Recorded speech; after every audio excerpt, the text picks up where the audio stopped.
गुरुजी, मन को कैसे वर्तमान में रखें? डांवाडोल मन जो भूत और भविष्य के बीच डोलता है, इसे कैसे वर्तमान में लाएं? जहां तुम्हें दिल लग जाता है वहां मन रुक जाता है। जहां प्रेम होता है वहां मन रुक ही जाता है। और साधना, सत्संग, सेवा, ये तीनों इसमें मददगार है। गुरुजी, भूलों का ज्ञान तो भूलों से गुजरने के बाद ही मिलता है हमें। तो इस ज्ञान का हम कैसे सही तरह से इस्तेमाल कर सकते हैं ताकि दोबारा वही गलती हमसे न हो?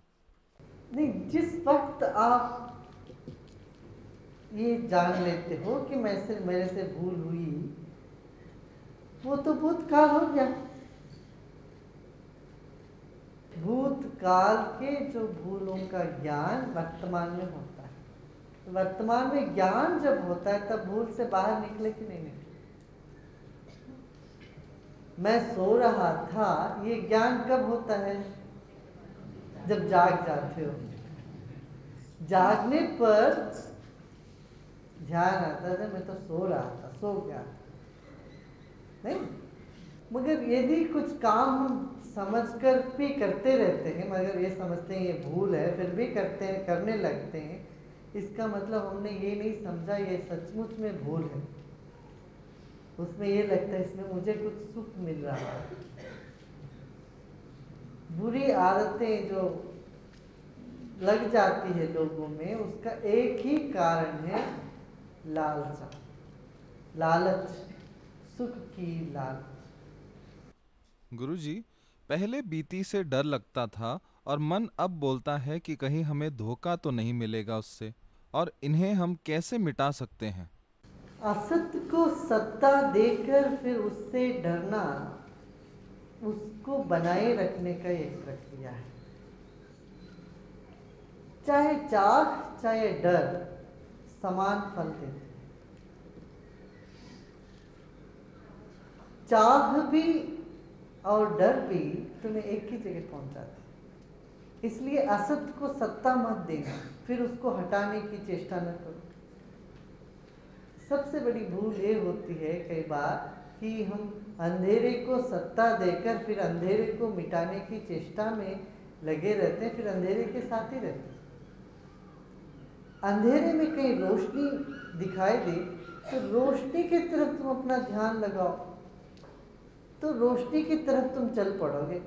रोशनी को छोड़कर अरे इधर अंधेरा है, इधर अंधेरा है, इधर अंधेरा, अंधेरे को देखते रहोगे तो रोशनी से चूक जाओगे। इसलिए यदि असत्य का महसूस हो तो भी उसको मानकर उसको हटाने की सत्ता ना दोगे तो अपने आप वो हटी जाए। ये हमारा मान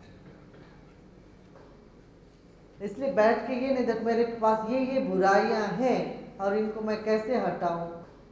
इससे बेहतर है तुम अधिक समय ध्यान में, ज्ञान में, सत्संग में, भजन में, कीर्तन में लगा दोगे तो एक दिन जाकर पाओगे कि ये सब चीजें तो है ही नहीं। क्रोध तो मुझ में कब कब चला गया।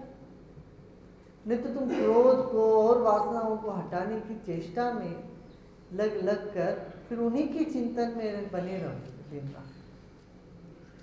जिसको हटाना हो तुम उसकी चिंतन करोगे, जिसका चिंतन करोगे वो बना रहेगा।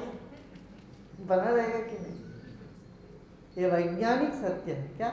जिसका चिंतन तुम करोगे वो बना रहेगा, उसका सत्ता बन जाता। गुरुजी, आपने कहा था कि आपके लिए मान और अपमान दोनों ही वैद्य हैं, तो आपके लिए कुछ भी वैद्य कैसे हो सकता है? नहीं, मान और अपमान बराबर है, द्वैत है। मान के लिए चेष्टा करना या अपमान के लिए चेष्टा करना दोनों द्वैत है ना। मान की चाह, अपमान का डर, दोनों अपने स्वभाव में नहीं है तो बनावटी लगता है। जो बनावटी लगता है वही द्वैत है। जो सहज नहीं है, जो सहज सुख राशि हमारी चेतना है उससे जो जुड़ी नहीं है वो बनावटी लगता है। जो बनावटी है वो द्वैत है। आप समझ रहे हैं? हाँ, अपमान के लिए हम डरें तो एक बनावटी हो गया, अपना सहज स्वभाव में वो नहीं है। अद्वैत माने क्या? अद्वैत माने दो नहीं है। क्या? दो नहीं है, वही सहज अविनाशी चेतना।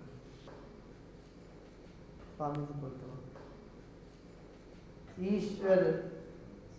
ईश्वर अंश जीव अविनाशी, चेतन अमल सहज सुख राशि।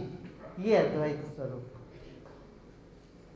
चेतन अमल, उसमें कोई मल नहीं है, और सहज सुख राशि के हमारा अपनी चेतना का वर्णन है। तो उसमें द्वैत बनाओ माने बनावटी ढंग से बाय पैदा करो या चाह पैदा करो, दोनों। गुरुजी, अगर मन में विकार आए तो क्या करें? मान लो ये ऐसा नहीं लगता है कि हम सहज सुख राशि हैं, ये तो सुना है, हो सकता है गुरु जी का अनुभव, हमारा तो ऐसा अनुभव नहीं है। ऐसा यदि तुम्हारे मन में प्रश्न होता है, प्रश्न ये उठता है कि अरे विकार उठ रहे हैं, तब करें क्या? अब विकार को डंडा लेके तुम खड़े हो जाते हो विकारों को भगाने के लिए, वो आसानी से भागता नहीं है। तभी हम कहते ज्ञान मानो। विकार लगा, क्या करो? क्रिया कर लो, सांस के ऊपर ध्यान दे दो, भजन करो, कीर्तन करो, नाचो, प्रकृति को देखो। इस तरह से कई तरह के प्रक्रियाओं से हम गुजरते गुजरते लगेगा इन सबका पकड़ तो कब का खत्म हो गया। गुरुजी, अगर ज्ञान का चिंतन नहीं करो तो फिर क्या नेति करना चाहिए? नेति तो है, ये मैं नहीं हूँ, ये मैं, ये तो ध्यान की प्रक्रिया हुई। चिंतन क्या शरीर में नहीं हूँ, सांस में नहीं हूँ, ये नहीं। हाँ? ये एक सिर्फ एक प्रक्रिया हुई, ये तो मैं नहीं हूँ, ये तो मैं नहीं।